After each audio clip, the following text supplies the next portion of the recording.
What is up, Questa Dracula people? My name's Cody, this is my here TED Talk. I'm sitting here in this beautiful room on Ocean Air Street. Plenty of windows, great lighting, that's why I thought I'd, come in here and film my thing. Totally empty, just waiting for anyone to come and rent it, really. $4.50 a month. Should have rented it like 6 days ago, but I've had lots of people flake on me. It's been a rough week.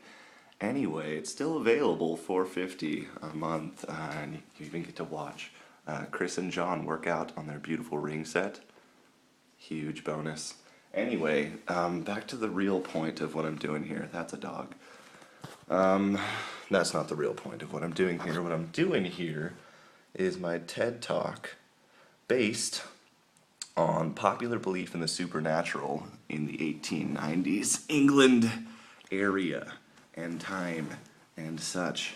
So, what it started out is asking the question, how likely might these characters be to believe in supernatural events taking place in their everyday life? Basically Van Helsing comes in and goes, well, you got yourself a vampire problem on your hands. And everybody seems pretty cool with that, but I kind of wanted to see how gullible these people might be historically, I know they're not per se real, but I guess I'll keep it G-rated. Anyway, let's see. So I wanted to explore how likely these characters might be to believe in supernatural events taking place in their everyday life. How likely would they be to believe you if you told them that strange things were happening in their midst? Anyway, so did a little bit of research into the area and what people believed. Found some interesting stuff, much like this room. So interesting. Look at those windows. $4.50 a month. Anyway, let's see. It was a heavily religious time and area. At least about 80% of people believed to some, belonged to one religion or another. So safe to say they believed in some pretty crazy things. Sorry, it's a little bit of atheist humor. You won't like that. But anyway, paganism still had a decent showing. It was around. Otherwise, it was mostly the old Church of England and all that kind of such. A little bit of Catholicism, the huge. It's fair to say people were a little bit gullible.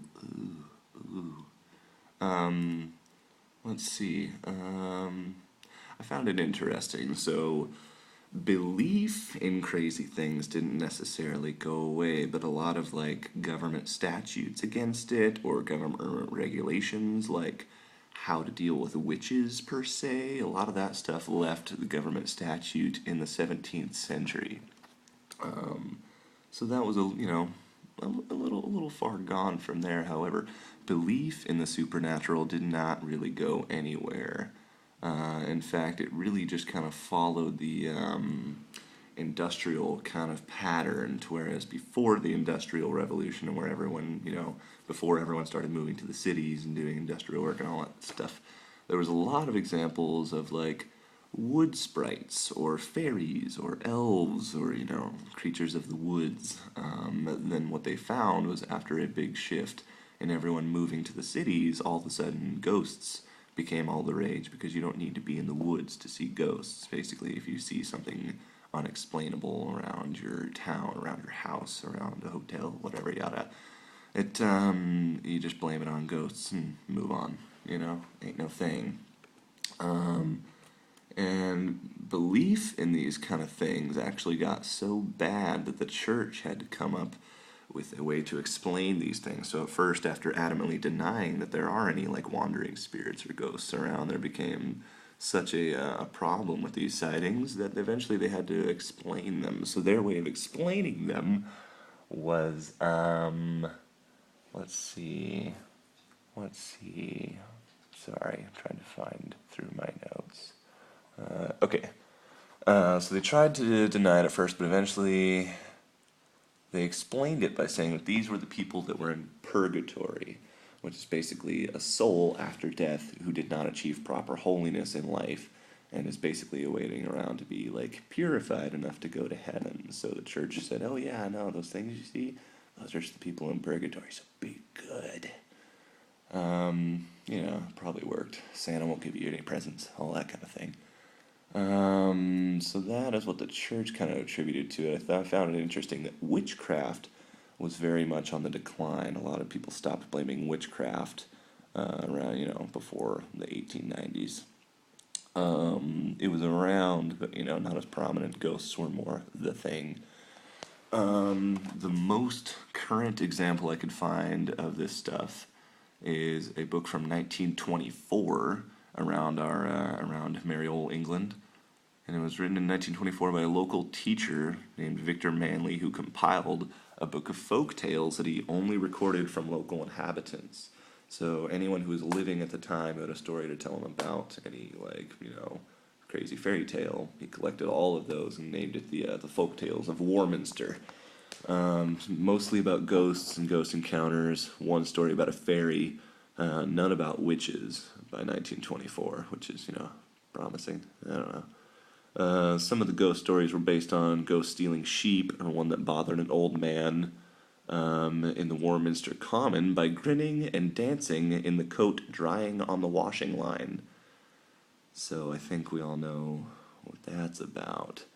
Or a farmer who heard a ghastly clang on his anvil at night, blamed it on ghosts. The most kind of frightening example of anyone blaming stuff on ghosts was a ghost that lived in a well in Bugley, a town within Warminster. So the Bugley well ghost who ate a crippled woman who had fallen in. So, I don't know what that's about, but sounds like a rough day. Basically the whole point of what I found from that research is that people blame their problems on dead people all the time and in that area.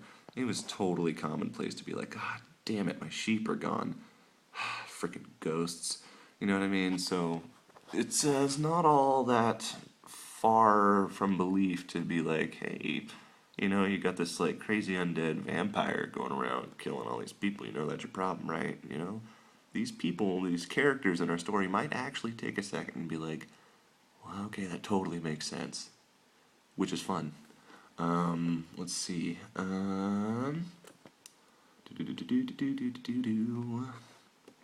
talked about that. I'm trying to go through my notes. Look, there's a dog.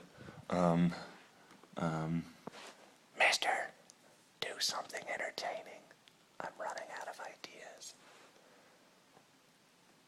You're worthless. Alright, okay. My next point that I've outlined here is how I kind of strayed into how people want to believe in the supernatural, why we believe in the supernatural, why is it so easy, are people as gullible today?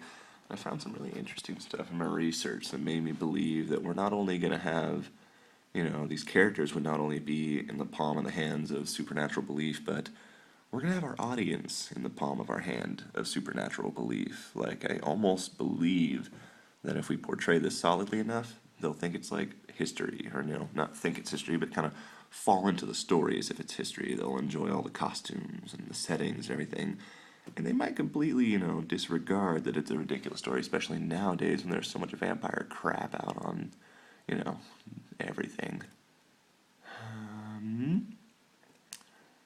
Okay, so I found some interesting quotes about how people want to believe. Mine wants to believe. While it is difficult to know for certain, the tendency to believe in paranormal appears to be there from the beginning. What changes is the content of the paranormal. For example, and this is a modern day quote by the way, very few people believe in fairies and elves these days, but as belief in fairies faded, other beliefs such as belief in UFOs emerged to take their place. People want to believe. I had another little quote here. There it is. Humans first started believing in the supernatural because they were trying to understand things that they couldn't explain. It is an artifact of our brain's desire to find cause and effect. That ability to predict the future is what makes humans smart, but it also has side effects like superstitions and belief in the paranormal. Which is what I kind of wanted to end that on, because to me it just screams that, hey, we can spell this out believably and take our audience with us. So let's have fun. Let's scare the crap out of people, and let's get this room rented out. You know, just like this play has to be fresh and new. You know, this room is right across the hall from a new bathroom. I mean, just look at that. Look at that. That's a beautiful bathroom. I mean, you can't tell me you've never wanted to live somewhere with a seashell soap dish. I rest my case. Actually, Mr. Can you yoga? Yoga. Good boy. That's how I end my video. Peace.